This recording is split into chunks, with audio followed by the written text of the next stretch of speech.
Welcome to Pindar Poetry. We hope you learned something new. You start by confirming prerequisites: account, updated client, and Wuchang unlocked. Once done, travel to the Wuchang hub and open the event board. You must accept the Panda hat quest or register for the timed drop. Make sure to check quest requirements before leaving. Immediately collect required resources, 200 coins or event tokens, and a simple craft material bundle. These actions kick off the drop chance and unlock subsequent tasks, so don't skip any listed requirement. Once the initial quest is active, focus on the complex middle steps. You need to clear 3 Wuchang missions or defeat designated minibosses. Target weak points to save time. Meanwhile, complete the daily 2 reputation quests to boost your drop multiplier and farm materials for the Panda emblem. Make sure to craft or turn in 1 Panda emblem at the vendor.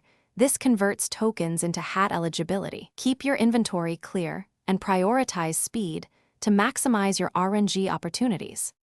To finish, return to the event NPC and claim the Panda hat reward once eligibility is met. You have 24 hours to redeem. Before the final boss or last mission, use 1 luck potion or active multiplier to increase drop probability, then complete the encounter. If the hat doesn't appear, relog and check your mailbox and inventory. Sometimes the reward registers late. If still missing, verify quest completion history, and, as a last resort, contact in-game support with screenshots. Thanks for watching. Consider subscribing if we helped you.